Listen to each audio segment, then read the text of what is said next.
Come and get me, Daddy.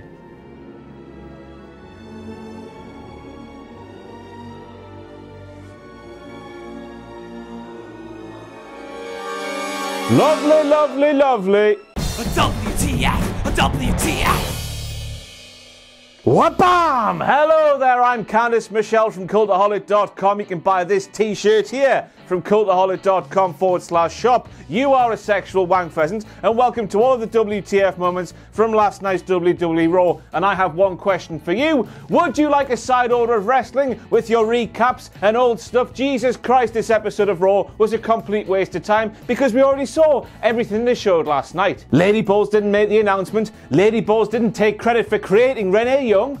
Of course, Renee Young becoming the first ever full-time female commentator on WWE Raw is a huge WTF one because WWE, they've broken down barriers they created all by themselves, and they are one of the last promotions to have a female in such a prominent role. They're really progressive, honest. Now, as we all know, everybody was drunk or high on last week's Raw. How else can you explain all the love and togetherness shown in places it shouldn't have been shown? It continued on to this week's show as the entire roster were off their bastard tits. Peace, love and hugs, man. Somebody get the piss pots out now because it's high time for some wellness violations. Last week, of course, the authors of Pain and their little teeny tiny little mascot said they were going to go for the Raw Tag Team Championships before helping the Raw Tag Team Champions as the show went off the air. This week, they were out there like swimwear once again, helping the Raw Tag Team Champions, displaying they don't quite know how to win Tag Team Championships in WWE, which is quite a shock, of course, since they've held NXT Gold in the past. And then we have KO, a man who Braun Strowman tried to murder many, many times over many, many months, but no, that didn't happen, did it, WWE? That's the story we want to hear, not the story we're being told, isn't it? As Braun Strowman threw KO off a massive ladder,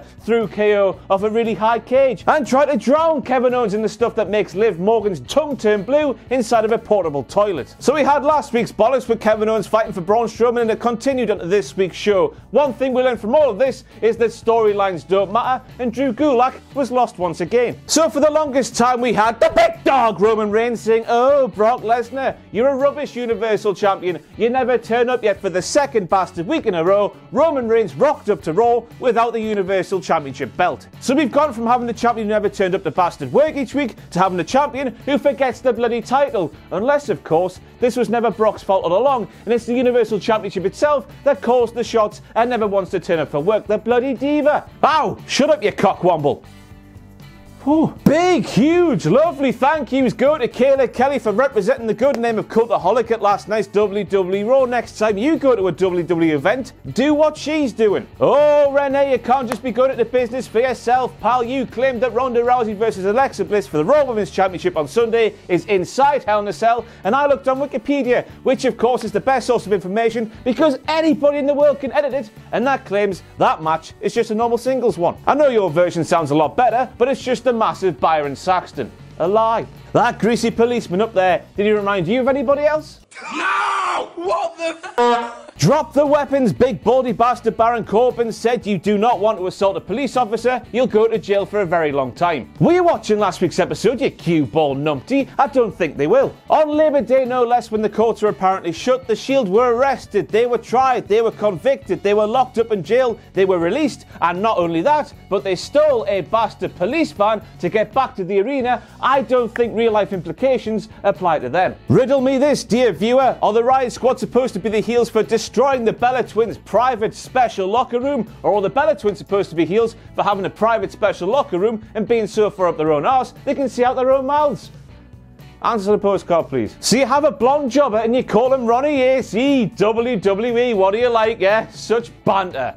Sad pricks. Please remember adverts like this for SmackDown Live matches at WWE pay-per-views airing during Raw episodes when Raw and SmackDown are feuding like neighbours over a fence or something in a couple of months' time. They'll try to claim that didn't happen, honest. There's a sign there that reads Triple H hates water in my outlook on the game, Mars. Entrance has just been changed after about 19 years of watching that big-nosed prick spit water out of his mouth like an entitled child being fed some vegetables. And sticking with Triple H, we have the moment where he was laughing at the fact that The Undertaker got so pissed off with Shawn Michaels' prediction that Triple H will win at the Super Showdown in Australia that The Undertaker had to come back and waggle his finger and whatnot. As I said last week, of course The Undertaker has every right to be pissed off. The Undertaker squashed John Cena at WrestleMania. John Cena then beat Triple H, who also lost at WrestleMania, at the greatest Royal Rumble in Saudi Arabia. That's a slap in the face, a kick to the bollocks, and a blot in the eye, all in one. Of course, the Undertaker's going to be pissed off, man. No wedding ring Triple H, and I thought Teddy Long was the biggest player in WWE. So Dean Ambrose is having a chat with a man called G. Ambrose about getting out of jail the next time he gets locked up, and surely that's got to be breaking some kind of rule. Look at them, man. They're practically twins. Hang on a second. G. Ambrose, Gene Ambrose, Gene and Dean, of course they're related, man. And sticking with this segment here, did Seth Rollins and Dean Ambrose quite literally blackmail big baldy bastard Baron Corbin to give him a title match on Sunday in front of a law enforcement man? I think they did. Further proof, of course, that there is Gene, the brother of Dean. And now it's time for this. Wankety wank, wankety wank, wankety wank, wankety wank, wankety wank, wankety wank, wankety wank. Hello, everybody. Welcome to Wankety Wank. You know how it works by now. Thank you to Brad McNeil for pointing out some police things that may or may not be true. I trust in him, I'm sure you do too. Renee, you can't seriously be saying that Chad Gable is hitching a ride to somebody like Bobby Roode? Where are they going if that is the case, pal? I'll tell you where. Absolutely bastard nowhere. Babyface Bobby Roode is the absolute drizzling poops. I have no idea why Chad Gable is so captivated, his words not mine, with somebody like Bobby Roode. Chad Gable, we're having such a weird fixation, needs one of those documentaries done in his honour. You know the ones where they follow around men who eat crayons and stuff. You know what I mean. Made a grave mistake, Corey. So Corey Graves compared Chad Gable to a baby Doberman and then asked Michael Cole if he's ever had a big dog. However, man, Corey, you sit next to the bloke every pissing week, you must have seen him give birth to millions of big dogs every time he says such a thing, the dirty bastard. What does that even mean? WWE Raw nominated for the Show of the Year 2018.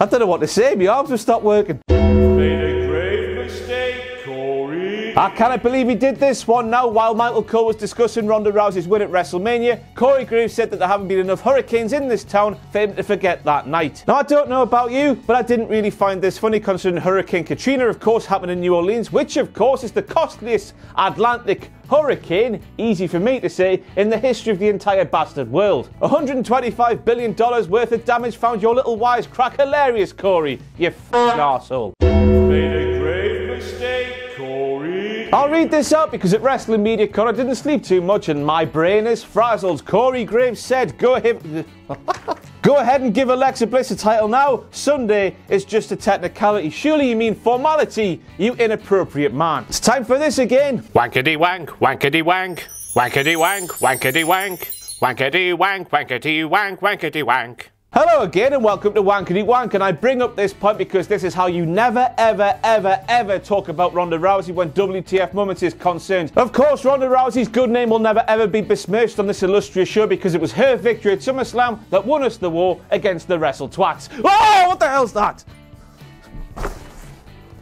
So on last week's show, WWE promoted the fact that Mick Foley was coming back to talk about the Hell in a Cell match with The Undertaker because it's about 20 years since he was thrown to his death. But on this week's show, that talk only happened after Mick Foley interrupted Elias. So WWE booked and promoted Mick Foley, but in the process, forgot to give Mick Foley his own segment because he had to interrupt somebody else to talk about the thing he was booked and promoted to talk about. That's a bit stupid, that. Oh, and Mick's going to be the special guest referee in the Hell in a Cell match between the Big Dog and Braun Strowman, which to me feels like a bit of a distraction from the blood feud that's going on between Reigns and Strowman. And for God's sake, WWE, I know he hopped into the ring last night like a spring goose, but don't have him flying through the air because above all else, think about the perm, will you? That beautiful perm. Triple H eats dingleberries, but dingleberries are found on the ass. So Triple H eats ass. Triple H is a daddy that eats ass. He's a millennial's dream. Maggle, maggle, maggle, maggle, maggle, maggle, maggle, maggle, maggle, maggle, maggle. So it turns out that Michael Cole is back to being the dirtiest of diddlers behind the Raw commentary table after years of just being a void